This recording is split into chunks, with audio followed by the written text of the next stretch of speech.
રાત ઘણી વધી ગઈ હતી. બહાર ધોધમાર વરસાદ પડી રહ્યો હતો.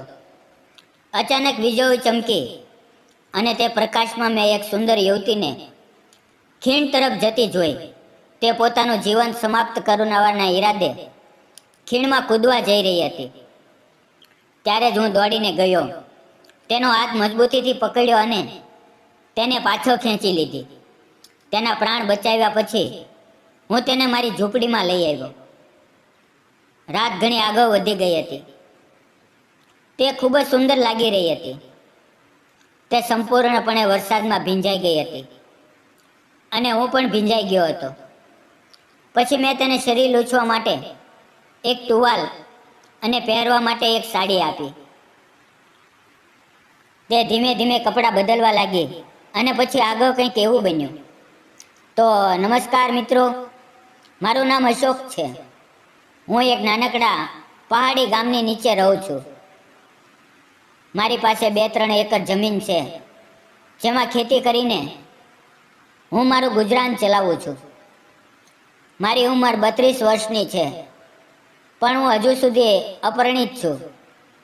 તે દિવસ વરસાદનો હતો. આખું આકાશ કાળા વાદળોથી ઢંકાયેલું હતું.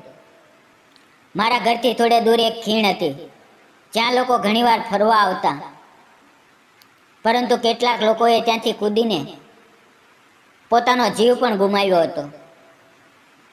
હવે તે રાત્રે લગભગ 9 વાગ્યા હશે. આકાશમાં વીજળી ચમકી રહી હતી, ગર્જના થઈ રહી હતી અને ધોધમાર વરસાદ પડી રહ્યો હતો. હું દરવાજો ખુલ્લું રાખીને મારા ખાટલા પર બેઠો હતો. વરસાદના તે સુંદર પણ ભયાનક નજારાને જોઈ રહ્યો હતો.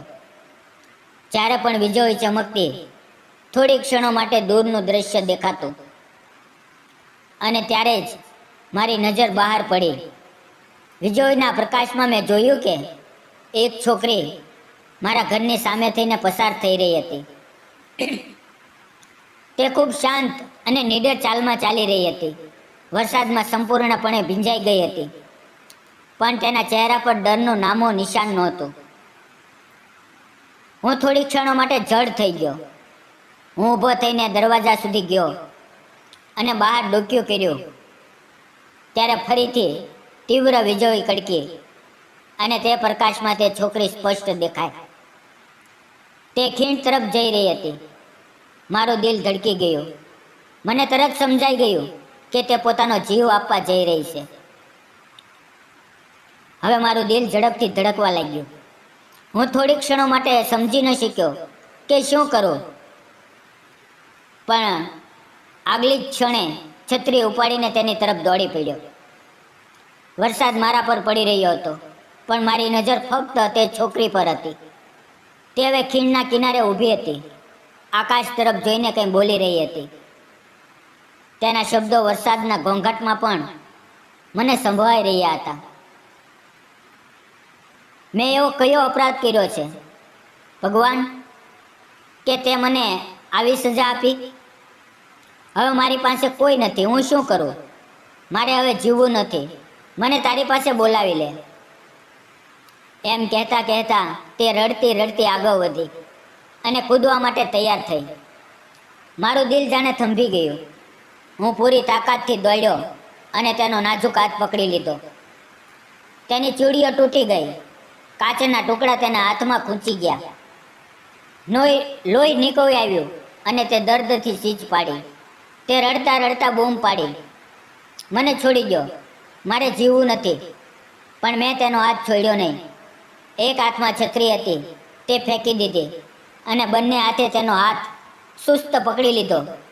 હું તેને ખેંચવા લાગ્યો. તે ખૂબ જ ચટપટી રહી હતી. તેમાં એક અજીબ તાકાત હતી, કારણ કે તેણે મરવાનો પાક્કો નિર્ણય કરી લીધો હતો. પણ મેં પણ ઠાની લીધું હતું કે હું તેને મરવા નહીં દઉં. વરસાદમાં ભીંજાતા ભીંજાતા તેને ખેંચતો ખેંચતો મારા ઘર સુધી લઈ આવ્યો. તેણે ખૂબ વિરોધ કર્યો, પણ મેં હાર ન માની. ઘરે પહોંચીને મેં દરવાજો ખોલ્યો, તેને અંદર ધકેલી અને બારણું બંધ કરી દીધું. તે એક ખૂણામાં બેસી ગઈ તેનું આખું શરીર કાંપી રહ્યું હતું. વાવ પાણીથી ભીંજાઈ ગયા હતા. ચહેરા પર પાણી અને આંસુ એક સાથે વહી રહ્યા હતા. હું તેની પાસે ગયો. તેને સમજાવવાનો પ્રયાસ કર્યો, પણ તે કંઈ સાંભળવા તૈયાર નહોતી. તે સતત રડી રહી હતી, મને મરવા દો, મારે હવે જીવવું નથી. એવું કહેતા મારું દિલ પીગળી ગયું. મેં ધીમેથી તેને સાંત્વના આપી, પણ તે માની નહીં. આખરે મને ગુસ્સો આવ્યો અને મેં તેના ગાલ પર હળવી થપ્પડ મારી. તે ચોંકી ગઈ. થોડી ક્ષણો માટે શાંત થઈ ગઈ. તેણે પોતાનો ચહેરો ઢાંકી દીધો અને પછી ફૂટી ફૂટીને રડવા લાગી. પણ આ વખતે તેના આંસુમાં દર્દ અને લાચારી હતી. અમે બંને સંપૂર્ણપણે ભીંજાઈ ગયા હતા. મને ઠંડી લાગી રહી હતી, પણ તેની હાલત જોઈને હું વધુ સિહરી ઉઠ્યો. મને લાગ્યું કે તેને પણ ઠંડી લાગી હશે. તેથી હું અંદર ગયો, એક ટુવાલ લાવ્યો અને તેને શરીર લૂછવા માટે આપ્યો. પછી હું બીજા રૂમમાં જઈને મારા કપડાં બદલ્યા. થોડી વાર પછી જ્યારે હું પાછો આવ્યો ત્યારે તેણે ટુવાલથી પોતાનું શરીર લૂછી લીધું હતું. તેનો ચહેરો હજુ પણ ભીનો હતો. મેં મારી માતાની એક જૂની સાડી તેને આપી. મારી માતા હવે આ દુનિયામાં નથી, પણ તેમની સાડીઓ મેં આજ સુધી સાચવીને રાખી છે. તેમાં માતાના સ્નેહની સુગંધ હતી. તેથી તે સાડી મેં તે છોકરી સોનાલીને આપી, જેથી કદાચ તેને થોડું સુકૂન મળે. હું પછી થોડી વાર માટે તેને એકલી છોડીને બહાર ચાલ્યો ગયો. જ્યારે પાછો આવ્યો ત્યારે તે સાડી પહેરીને ખૂણામાં શાંત બેઠી હતી. તેની આંખોમાં હજુ પણ ડર અને દર્દ હતું. મેં ધીમેથી પૂછ્યું, તું કોણ છે? ખીણમાં પોતાનો જીવ આપવા કેમ ગઈ હતી? એવું શું બન્યું? પણ તે કંઈ બોલી નહીં. તેની ચુપ્પીએ મારું દિલ ચીરી નાખ્યું.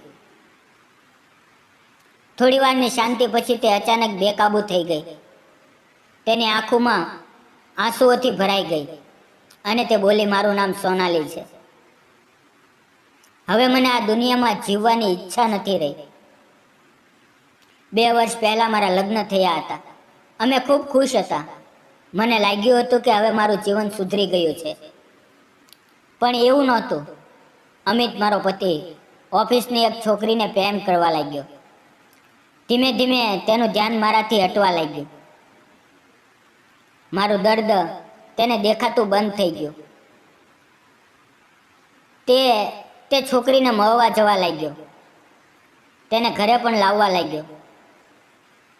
મારી સામે જ તેની સાથે હસી મજાક કરતો, વિચિત્ર હરકતો કરતો. મારું દિલ રોજ તૂટી ગયું. મેં તેને સાચા દિલથી ચાહ્યો હતો, પણ હવે તેને મારી કદર નહોતી. ગઈકાલે તો તેણે હદ કરી દીધી. તે છોકરી સાથે લગ્ન કરીને ઘરે આવી ગયો. મારો બધો પ્રેમ, બધા સંબંધ તે ક્ષણે સમાપ્ત થઈ ગયા. હું સંપૂર્ણપણે તૂટી ગઈ હતી, વિખરાઈ ગઈ હતી. હવે જીવવાની ઈચ્છા જ સમાપ્ત થઈ ગઈ હતી. આજે આખો દિવસ હું કોઈ મંજિલ વિના ભટકતી રહી. મને ક્યાંય સુકૂન ન મળ્યું, મને કોઈ ઠેકાણું ન મળ્યું. તેથી હું તે ખીણ તરફ ચાલી આવી, જેથી ત્યાં કૂદીને બધું હંમેશા માટે સમાપ્ત કરી દઉં. પણ ત્યારે જ તમે આવ્યા અને મને બચાવી લીધી. સોનાલી આ બધું રડતા રડતા કહી રહી હતી. તેના શબ્દોમાં જે લાચારી અને નિરાશા હતી તે સાંભળીને મારું દિલ પણ પીગળી ગયું. મને ખૂબ દુઃખ થયું, પણ હવે મેં નક્કી કરી લીધું હતું કે હું તેનું જીવન ફરીથી સંભાળીશ. મેં તેના ખંભા પર હાથ મૂકીને કહ્યું, ચિંતા ન કર, બધું ઠીક થઈ જશે. જીવનમાં બધું ખતમ નથી થતું. ક્યારેક ને ક્યારેક ફરીથી ઉજાસ દેખાય છે. મેં પૂછ્યું, ત્યાં કંઈ ખાધું છે? તેણે કંઈ ન કહ્યું, પણ તેને ચૂપકીથી મને સમજાઈ ગયું કે તેણે કંઈ ખાધું નથી. હું રૂમમાં ગયો અને રસોડામાંથી બચેલી એક રોટલી અને શાક લઈને થાળીમાં પીરસીને લાવ્યો. મેં તેની સામે મૂકી દીધી અને શાંત અવાજે કહ્યું, પહેલાં થોડું ખાઈ લે. શરીરને તકલીફ આપીને કંઈ હલ નથી થતું. પહેલાં ખાઈ લે, પછી બાકીની વાતો કરશું. પહેલાં તો તે તૈયાર ન થઈ, પણ મેં પ્રેમથી સમજાવ્યું. ધીમે ધીમે તેણે થોડું ખાધું, પાણી પીધું અને થોડી શાંત થઈ. તેના ચહેરા પર હજુ પણ દર્દ હતું, પણ તેની આંખોમાં એક હળવી કૃતજ્ઞતા ઝળકી રહી હતી. મેં કહ્યું, ચિંતા ન કર. જ્યાં સુધી મન ઈચ્છે ત્યાં સુધી અહીંયા રહે. હું છું ને. માણસ જીવનમાં ગમે તેટલો તૂટે ફરીથી ઊભો થઈ શકે છે. હું પણ મારા માતા પિતાના અવસાન પછી એકલો રહી ગયો, પણ મેં હાર ન માની. મેં ફરીથી હિંમત એકઠી કરી અને આજે હું ઊભો છું. દુઃખ તો બધાને થાય છે, પણ તેનાથી ભાગવાને બદલે તેનો સામનો કરવો પડે છે. ત્યારે સોનાલીએ મારી તરફ જોયું અને બોલી, પણ હું અહીંયા રહીને શું કરીશ? મારું ગુજરાન કેવી રીતે ચાલશે? મેં જવાબ આપ્યો, મારી થોડી ઘણી ખેતી છે. તું મારી મદદ કર, ખેતીમાં કામ કર, ખાવાનું બનાવ. હું તને સારા પૈસા આપીશ. સોનાલીએ મને આશ્ચર્ય અને થોડા વિશ્વાસ સાથે જોયો. તેની આંખોમાં આંસુની પાછળથી આશાની એક હળવી કિરણ ઝળકવા લાગી. તેણે પૂછ્યું, તમે એકલા રહો છો? મેં ધીમેથી કહ્યું, હા. મારા માતા પિતા થોડા વર્ષો પહેલાં ગુજરી ગયા. ત્યારથી હું એકલો જ આ ખેતી કરું છું, ખાવાનું બનાવું છું, પોતાની સંભાળ રાખું છું. માણસે જીવનમાં ક્યારેય તૂટીને બેસવું ન જોઈએ. રસ્તા હંમેશા મળી જાય છે, તને પણ મળશે. હું તેનામાં આત્મવિશ્વાસ જગાડવાનો પ્રયાસ કરી રહ્યો હતો. મારા શબ્દોથી તેને થોડું સુકૂન મળ્યું, કારણ કે તે થોડી વાર સુધી મને શાંત નજરે જોતી રહી. તે વરસાદી ઠંડી રાતમાં મારા નાનકડા ઘરની 4 દિવાલોની અંદર સોનાલીના ઘાયલ દિને પહેલીવાર કોઈનો સહારો અને મમતાનો સ્પર્શ મળ્યો. અને મને એવું લાગી રહ્યું હતું કે તેના આંસુઓથી મારા ઘરમાં પણ એક નવી આશા કે દીવો પ્રગટાવ્યો છે. ધીમે ધીમે તેનામાં હિંમત પાછી આવવા લાગી. તેની આંખોનું દુઃખ થોડું ઓછું થયું. તે રાત્રે મેં તેને ખાટલા પર સૂવાનું કહ્યું, તેને ગરમ બિસ્તર આપ્યું અને હું બીજા રૂમમાં જમીન પર ચટાઈ બિછાવીને સૂઈ ગયો. પણ ઊંઘમાં પણ તેના રડતા ચહેરાની છબી મારા મનમાં ફરતી રહી. સોનાલીના આંસુ, તેનું તૂટેલું મન, બધું વારંવાર યાદ આવતું રહ્યું. મને ચેન ન મળ્યું. હું વિચારવા લાગ્યો કે ભગવાને મને આ છોકરી સાથે કેમ મેળવ્યો? કદાચ એટલે કે હું તેના જીવનને નવી દિશા આપી શકું. હવે ધીમે ધીમે રાત પસાર થઈ.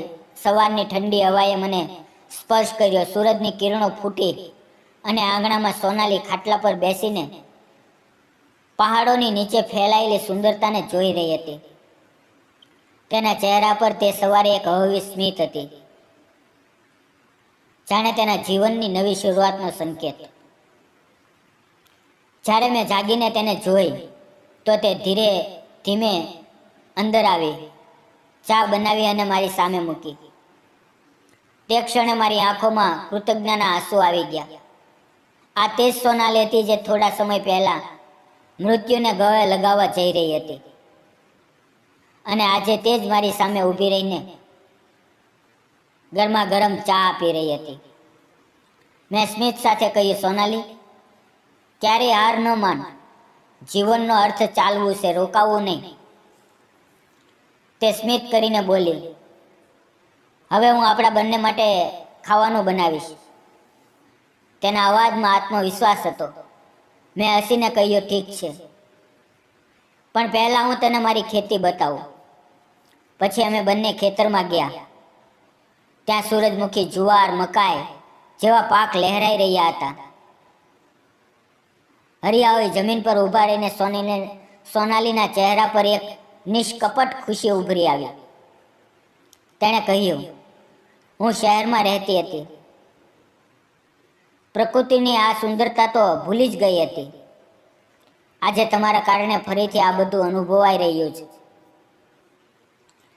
તેના અવાજમાં જે સાચી ખુશી હતી તેણે મારા દિલને સ્પર્શી લીધું. અમે બંને આખો દિવસ ખેતરમાં મહેનત કરતા રહ્યા. વરસાદથી ભીંજાયેલી માટીમાં કામ કરવાનો એક અલગ જ આનંદ હતો. સાંજે ઘરે પાછા ફર્યા તો તે રસોડામાં જોડાઈ ગઈ. હવે તેના આંસુ ગાયબ થઈ ગયા હતા. ઉલટું તેની હાજરીથી ઘરમાં એક નવી ગરમાહટ આવી ગઈ હતી.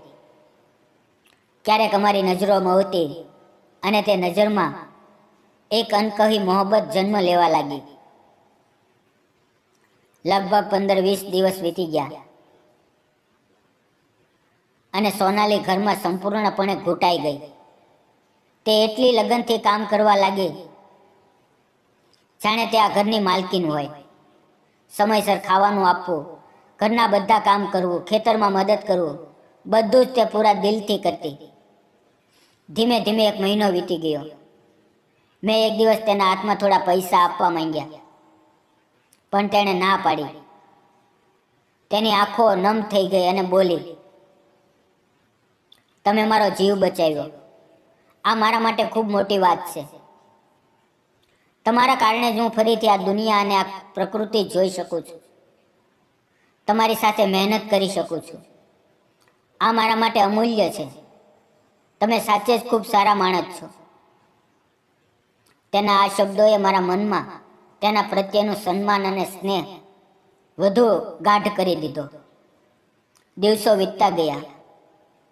લગભગ 2 મહિના નીકળી ગયા. મેં ગૌર કર્યું કે સોનાલી પાસે બહુ ઓછી સાડીઓ છે. તેથી એક દિવસ હું હપ્તાના બજારમાં ગયો અને ત્યાંથી તેના માટે 2 સુંદર સાડીઓ અને ચાંદીની એક નાજુક પાયલ ખરીદી. જ્યારે હું ઘરે પહોંચ્યો તો તે આંગણામાં કામ કરી રહી હતી. મેં સ્મિત સાથે તેના હાથમાં સાડીઓની થેલી મૂકી. તેણે આશ્ચર્યથી મારી તરફ જોયું, થેલી ખોલી અને સાડીઓ હાથમાં લઈને જોઈ. તેની આંખો નમ થઈ ગઈ. પછી મેં ખિસ્સામાંથી તે નાનકડું ડબ્બો કાઢ્યો જેમાં પાયલ હતી અને તેની સામે મૂકી.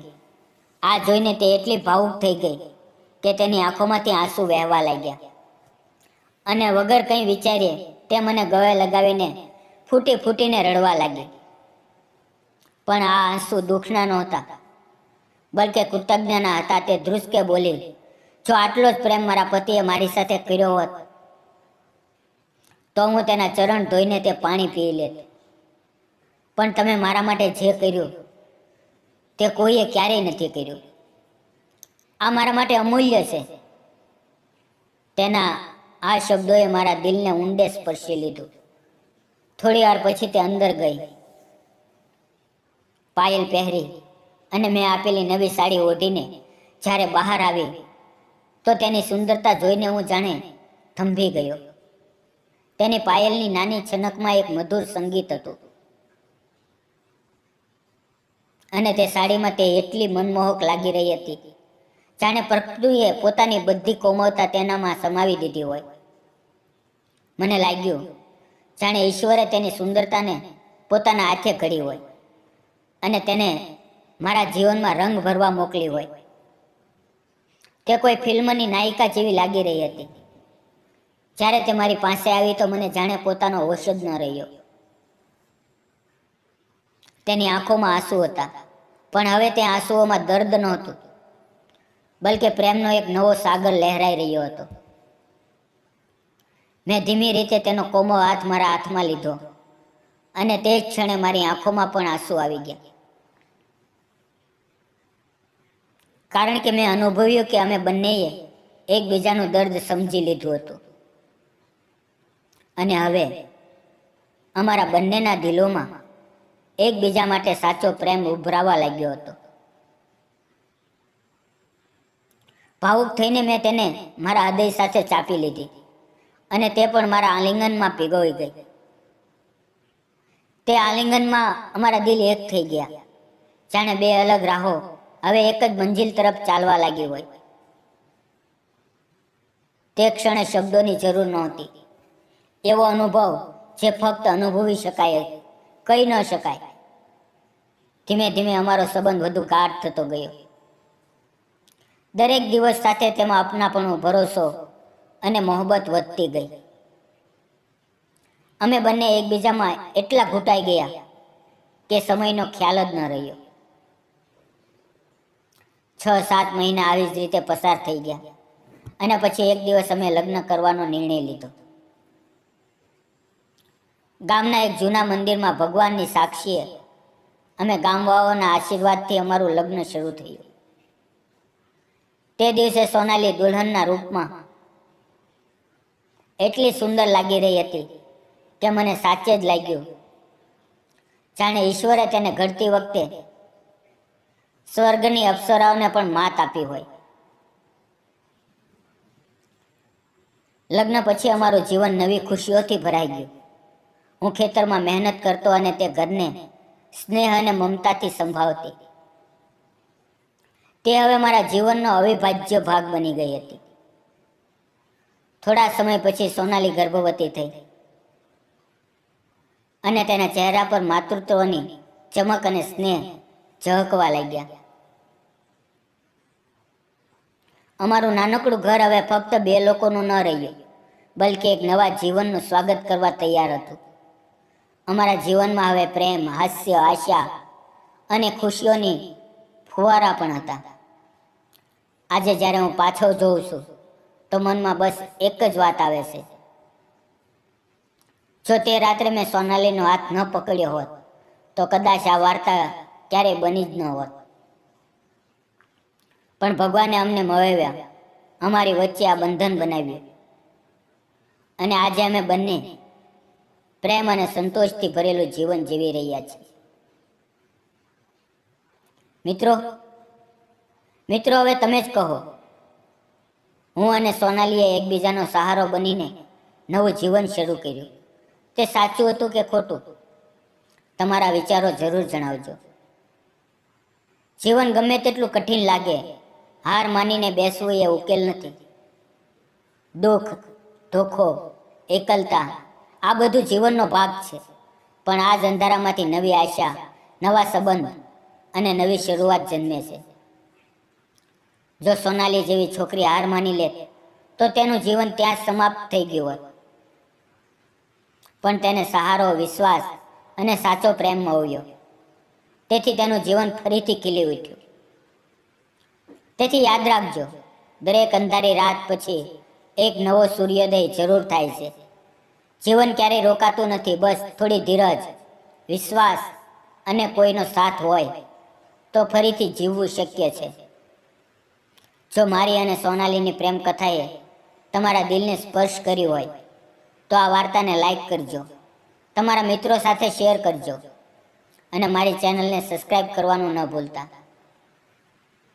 કારણ કે કદાચ અમારી આ નાનકડી વાર્તા, આ પ્રેમ કથા કોઈના જીવનમાં ફરીથી જીવવાની પ્રેરણા બની જાય. મિત્રો, વિડીયોમાં આવેલા નામ, પાત્ર અને ઘટના ફક્ત કાલ્પનિક હતા. તેનો કોઈ પણ વ્યક્તિ, જાતિ કે ધર્મ સાથે સંબંધ નથી.